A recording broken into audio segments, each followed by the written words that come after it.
भाजप आमदार सीमा हिरे यांनी मात्र यावर आक्षेप घेत या विरोधात पक्षश्रेष्ठींकडे तक्रार करणार असल्याचं सांगितलंय। तर नाशिकमधल्या दुसऱ्या भाजप आमदार देवयानी फरांदे यांनी मात्र पक्ष निधीच्या नावाखाली घडलेल्या प्रकाराचं समर्थन केलंय।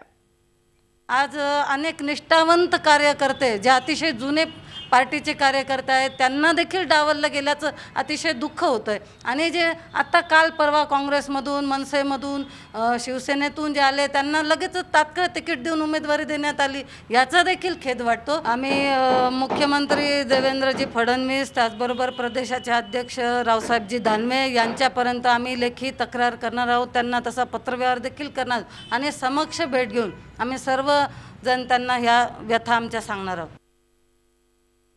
त्याच्या माध्यमातून सेंट्रलाइज प्रचार यंत्रणा, प्रचार सभा, प्रचार साहित्य हे सर्व उमेदवारांना पार्टीच्या माध्यमातून पुरवलं जाणार आहे आणि त्याचा हिशोब हा पार्टी कार्यालयाला रोज निवडणूक शाखेकडे द्यायला लागणार आहे। त्यामुळे पार्टीमध्ये कोणी पैसे घेतले हा आरोप हा अत्यंत राजकीय द्वेषापोटी भारतीय जनता पार्टीला बदनाम करण्यासाठी केलेला आहे, अत्यंत चुकीचा आहे। चेकने पैसे सर्व 121 उमेदवारांकडून स्वीकारण्यात आलेले आहे आणि हे पैसे पुढच्या सभा किंवा पार्टीच्या सगळ्या नियोजनासाठी वापरले जाणार आहेत। झी 24 तास रहा एक पाऊल पुढे।